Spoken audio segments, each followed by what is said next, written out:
ایک جنگل میں بہت سارے جانور رہا کرتے تھے اور وہ سارے بہت پیار محبت اور بڑے ہنسی خوشی رہتے تھے۔ ایک دن اس جنگل میں ایک بہت ہی طاقتور سا شیر آ گیا۔ اس کا جب دل چاہتا وہ کسی جانور کو مارتا اور اس کو کھا لیا کرتا۔ سارے جانور مل کے بیٹھے اور سوچنے لگے کہ آخر کیا کیا جائے۔ اگر ایسے ہی ہوتا رہا تو ایک دن سارے جانور ختم ہو جائیں گے اور جنگل میں کوئی جانور بھی نہیں بچے گا۔ سارے جانور بہت پریشان تھے۔ ایک دن وہ سارے جانور شیر کے پاس گئے۔ پھر ہاتھی نے شیر سے کہا، اچھا حضور، ہمیں آپ سے ایک درخواست کرنی ہے۔ ہم سب نے مل کے ایک فیصلہ کیا ہے۔ ہاں بولو، کیا فیصلہ کیا ہے تم لوگوں نے؟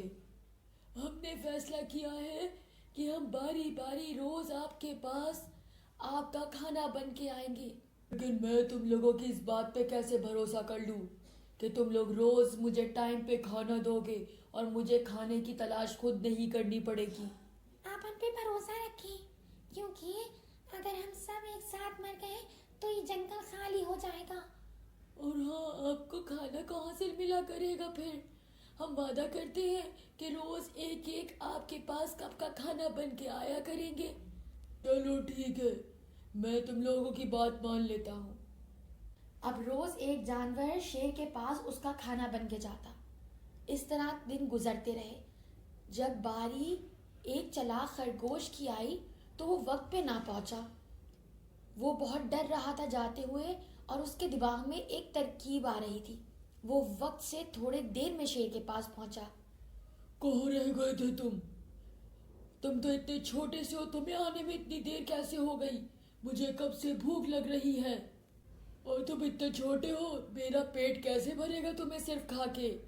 اور میں تو چھوٹا سا ہوں، تو میں اکیلا نہیں، میرے ساتھ ایک اور خرگوش بھی آ رہا تھا۔ راستے میں اسے ایک اور شیر نے پکڑ کے کھا لیا۔ آخر اس جنگل میں میرے علاوہ کون اتنا طاقتور ہے؟ اور ایسا کون سا شیر آ گیا جو میرے کھانے پہ نظر لگائے بیٹھا تھا اور اس نے میرا شکار کھا لیا؟ چلو مجھے دکھاؤ، کہاں ہے وہ شیر جس کی اتنی ہمت ہوئی کہ اس نے میرا شکار کھا لیا؟ میں آپ کو اس کے پاس لے کے جا سکتا ہوں، چلیے میں آپ کو لے کے چلتا ہوں۔ خرگوش شیر کو اپنے ساتھ ایک کنویں کے پاس لے گیا۔